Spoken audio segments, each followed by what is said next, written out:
All right, it's July 15th. Here we are at the 2006 Wolf plant. 2 weeks ago, I had a tissue test come back that was showing low in nitrogen, and I started a 2-week regiment of adding nitrogen slowly over the course of a week, or 2 weeks actually. Took another tissue test and I got those results back. I'll put them on screen here, and you can see that my nitrogen levels have come right back up to normal. I have a few other things to take note now that we're growing a pumpkin. The phosphorus numbers and the copper numbers are a little bit low, so there'll be some adjustments that I'll make. This pumpkin is now over 500 pounds. It is day 40, so it's 520 pounds. Not a huge day 40 number, but the encouraging thing is over the last 24 hours, it gained 40 pounds. And that's getting into the good territory. That's what we want to see, is up above 40s. If I could hold mid 40s, maybe even peak above that for a little while and really extend it for, weeks, that can really start getting the numbers or the pounds packed on. So that's encouraging. And the overall plant here is, like I said, it's looking better. You can kind of see the difference in color of the leaves where it's newer. We still have these secondaries that are growing here, so we'll still fill some of this space out. Probably won't get the whole area, but a decent amount. This pumpkin is now officially named.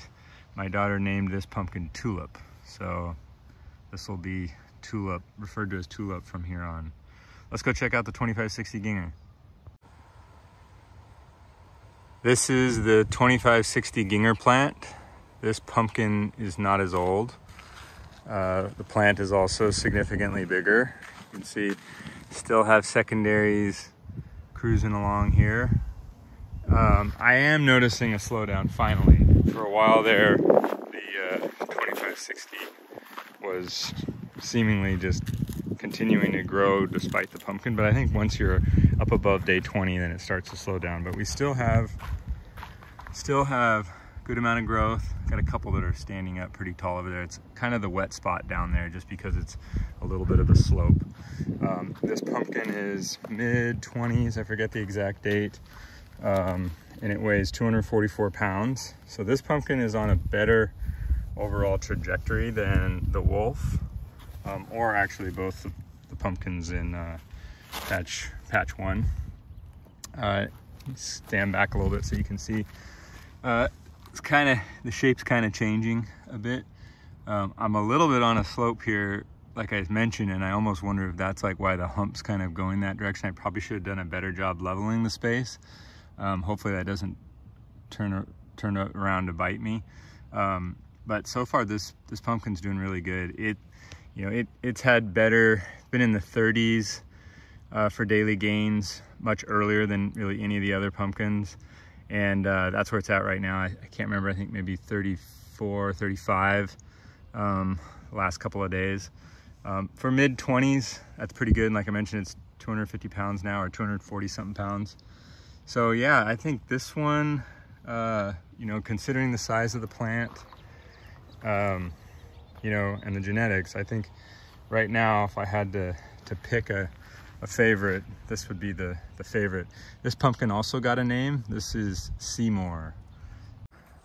At this point in the season, it's all about growing the pumpkin more so than it is about growing the plant. So although nitrogen is still important, I don't cut nitrogen out of what I fertilize with. I do start to tip the scales in a different direction, really more focused on the pumpkin.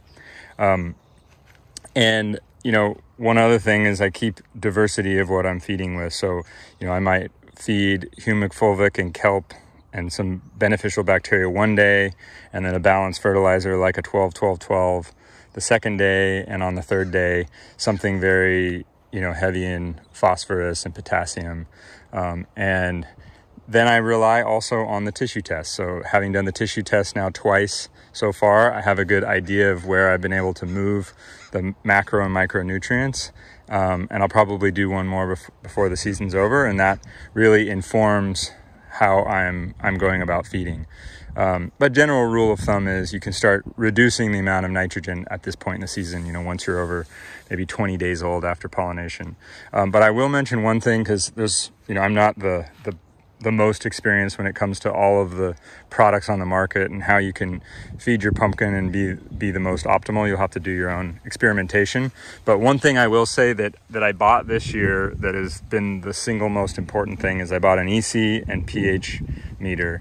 And so every time I mix up a batch, even if I'm following the instructions to a T, more times than I can count, I put my concentration in here, I set my ratio here, and then I start to water through my drip, and I use this little valve here into a little measuring cup, and then I'll measure the EC and pH, and more times than I would expect, I've been too high on the EC level, which would, you know, damage the plant, basically make nutrients not available to the plant or burn the leaves. And in fact, earlier in the year before I bought the meter, I think I had that exact situation. So having that feedback loop with a tool that can accurately measure your pH and EC is huge. That has gone a long way, and that allows me to sort of tune in what works and what doesn't, and not overdo it or underdo it.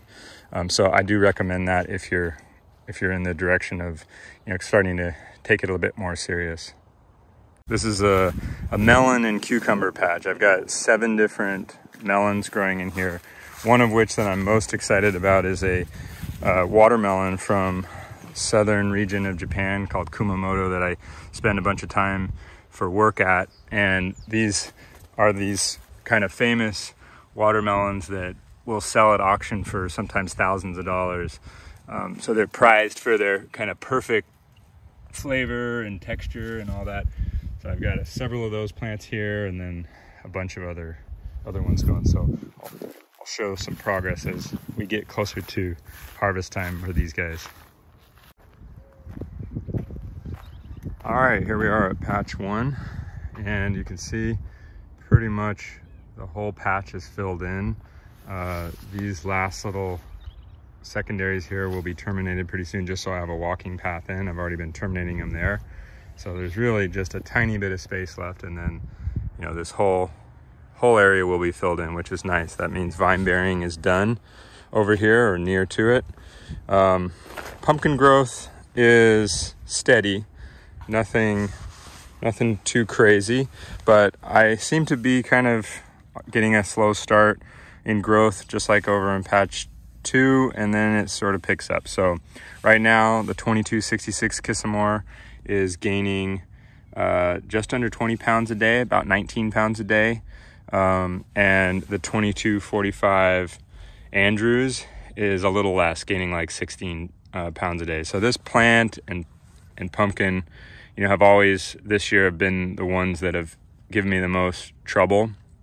The plant seems like it's okay, and the pumpkin looks like it's going to be a really good color, and it's got a pretty good shape. It's kind of got more ribbing than the others, but the growth isn't staggering, that's for sure. But I think we'll get a late start, and I think now I can start fertilizing a little bit more. And you know, we're out of a heat wave, so we have less risk of, you know, frying the leaves and stuff like that. So yeah, gaining around 16, 2266 Kissamore gaining around 19. Both of these pumpkins are high 20s, day 27 or 28, I want to say. So yeah, they're chugging along. All right, so that's in this main patch over in patch 1. Let's go look at the 1548 Marden and the gopher plant. So this is the 1548 Marden. And you can see just the size is the biggest stump of any of the pumpkins that we're growing. This is the pumpkin where we had the gopher came up and ate here, and then later we found the gopher had eaten some of the roots here. So as soon as that happened, the pumpkin growth really slowed. We killed the gopher, so it's the second one in the pumpkin patch, not this pumpkin, but the other one that we've now taken out of the patch. So that's good news, but the growth slowed, I think, just because of the trauma that was going on down underground, you know, basically having the roots being attacked. Hopefully that's just a sort of temporary thing and it recovers. We'll see. Here, I'll show you the pumpkin. All right, so here it is. It's 318 pounds today. It was growing in the mid-low 30s per day, and it's dropped down to around 12 pounds a day. So that's a pretty sudden drop. And, you know, like I said, I think this is because it's been attacked by a gopher in the root system. You know, trauma like this, they'll usually have a sudden sag, or, you know, something will have to divert energy elsewhere. But I think there's a good chance that this one will recover. We're hoping so. My mom's caring for this pumpkin, and this is her pumpkin that she wants to take to the weigh off and try and you know, break her own personal best. So good looking pumpkin still, a lot of potential, and yeah, hopefully it picks back up. The other thing, because this pumpkin is still growing, is this vine keeps growing into the vine here, and that's something you really got to watch. You see it's almost making contact again. I've moved it several times already. It's too early in the morning for me to move it now, but we have the connection point on the plywood here to a chain to a post, and then we use the logging come along here, and we'll just, you know, pull it a few inches at a time and give it some room. And here's the 1469 young. We finally got 2 pumpkins that are set. A little bit neglected over here, but really round and really good shape. So sometimes neglect is a good thing. This is the other plant that got attacked by a gopher, so it has had its own trials and tribulations. And we've got 2 on here, and I don't know, maybe these are gonna be kind of maybe porch pumpkins. So if they're not needed to go to a weigh off, we might actually just let 2. The plant is just totally being allowed to go wild. There's no vine management or pruning that is happening. And we got some field pumpkins over here. They're all just sort of running into each other. So I will do some vine management here, just so it doesn't try and pick itself and break itself off the vine. But other than that, it's pretty much just getting the least amount of attention out of all the pumpkins, and, you know, maybe that'll be a good thing. All right, so that's your update.